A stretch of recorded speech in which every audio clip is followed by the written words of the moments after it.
Hey everyone, welcome to the channel Tech with KG. So if you guys didn't know, Black Friday is actually going on right now. That's what Best Buy says anyway, and they did put out a press release saying that they are going to do Black Friday a week earlier now than before. So all the TV deals that you see right now, well, those are the final deals. The only deals that aren't going to be the final deals are going to be like doorbusters. And I told you guys before, doorbusters, you're going to want to steer clear of that. Now, before we begin some of my favorite deals, in the description below, I went ahead and made a list of all the TVs that are on sale this Black Friday. These are going to be the official prices of Black Friday. They're not going to drop any more than this. And all of the prices that I listed will have a Amazon link attached to it. This is my affiliate link. If you guys are buying anything at all this holiday season while doing your Black Friday shopping or whatever it is, please use one of those links as it will help out the channel a lot. It doesn't even have to be a TV that you're buying.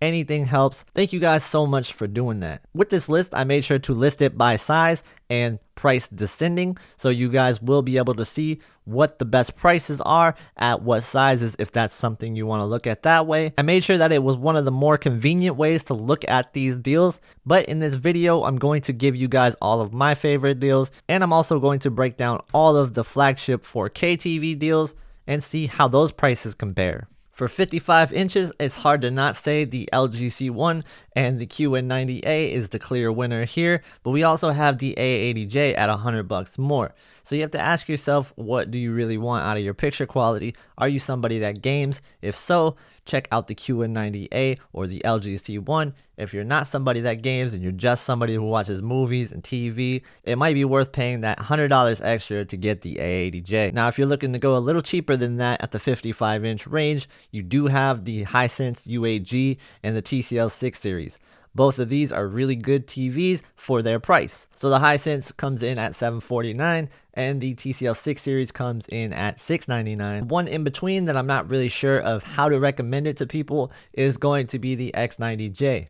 I think it's in a decent spot at $999. Though I feel like if you are in that price range, I would suggest convincing yourself just to spend $300 more to get one of the flagship 4K TVs like the QN90A or the LG C1. And me personally, I like the TCL 6 series over the X90J, but it is really close. It's just the price difference is why I like it more than the X90J. The X90J is definitely good for the price, but I do think that it is a little bit more pricier than the other options that might give you very similar picture quality. Another deal that really sticks out to me in the 75-inch range, you have the Sony X95J for $22.99. That's a heck of a deal. I think that is one of the better deals for the 75-inch range in the flagship 4K territory. The way I look at it is it's going to perform almost as good as a QN90A. It's just not going to get as bright, and you're probably not going to get as deep of blacks with that TV. In the 65-inch size, the best deal to me is going to be the 65-inch QN90A for $16.99. I think that this is a heck of a deal, and it will be a great purchase for anybody in a brighter living room. And this is definitely going to be the TV you want to get if you have a lot of brightness coming into your living room. So the 65-inch X95J is definitely one that I would stay away from because of that price difference. You're looking at $16.99 versus $19.99 of the X95J. For some reason, Sony didn't price the 65-inch any lower than it is. So I have to say the QN90A is a hands down winner in that category. So let's run it down. The big flagship 4K TVs and their price drops. What is the final price drop for the LG C1? Well, we have $5,000 for the 83-inch, $2,900 for the 77-inch, $1,800 for the 65-inch, and $1,300 for the 55-inch. And for the 48-inch, we have $1,100. Moving on to Sony, the A80J, we have that 77-inch model at $3,000. Then we have the 65-inch at $1,800, and the 55-inch is $1,400. The Samsung QN90A, we have the 85-inch at $3,300. The 75-inch is $2,600. The 65-inch is $1,700, and the 55-inch is $1,300, and the 50-inch is $1,100. For the Sony X95J, we have the 85-inch at $3,500, the 75-inch at $2,300, and the 65-inch at $2,000. So those are some of the flagships that are on sale. So what are some of the deals that stick out to me beyond those? The Vizio P-Series at $15.99 seems kind of intriguing to me, to be honest with you. It does seem like it is a decent price for this TV. Now, the TV is not going to be as bright as, say, a P Series X from years past, but it does get fairly bright for its cost, and it is a 75-inch at $15.99. So it's very bright. The only downside with Vizio is going to be that SmartCast OS. It is absolutely terrible, and it is known to crash a lot from time to time. I do know this from experience because I've had a Vizio M series and it gave me a lot of trouble. I know a lot of you guys have been waiting for the Hisense U9DG.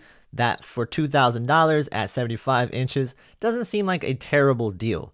At $3,000, it was definitely a stretch, and we were waiting for it to drop in price, and yes, it did get that $1,000 price cut. Now it seems to be available to everybody to buy. Now, I haven't checked this TV out personally myself, but those of you that were looking for it, $2,000 doesn't seem terrible for a 75-inch TV. Now, if you're looking for a 75-inch TV and you want the absolute best deal possible, then you are probably looking at the TCL 6 series.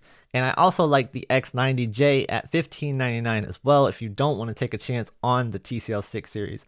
But in my opinion, the TCL 6 series is definitely a better TV than the X90J in its picture quality and the black levels alone. I think this is a good TV all across the board. The only problem with the TCL 6 series is going to be a lot of bugs in the operating system. This Google OS is definitely giving TCL some problems, and I don't know if it's something that they'll address in firmware updates, but they have been pretty snappy with firmware updates. It's just that the updates that I got did not fix this issue. For the 65-inch, you have the TCL 6 series as well at $899, and then you also have the U8G for $999. Now, you can kind of pick which one you think is better. I think that these are kind of close, but I do give the edge to TCL, not only for the price, but I do think it was a better TV in my experience overall.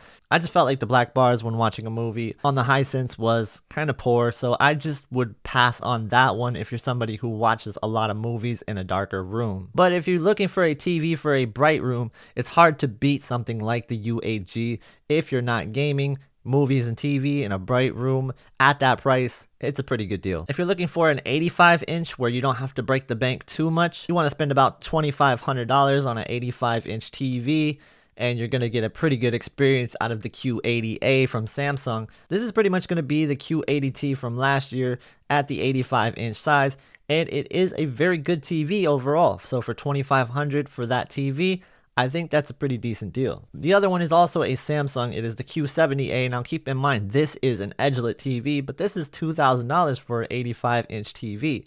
For the most part, the native contrast in this edge-lit TV is pretty good for an edge-lit TV. Now, this is something you have to understand, that edge-lit is not as good as full array most of the time, but some of the weaker full array models can fall victim to being not as good as an edge-lit TV, so keep that in mind as well. I've seen you guys ask a lot about the LG G1, and this is where I say probably not a good idea to buy the G1 if you can get the C1 for cheaper prices. Because the G1, while it does come with that 5-year warranty, the only place where I see it making sense is at the 55-inch size for $1699. For $1699 at 55 inches, that's not bad.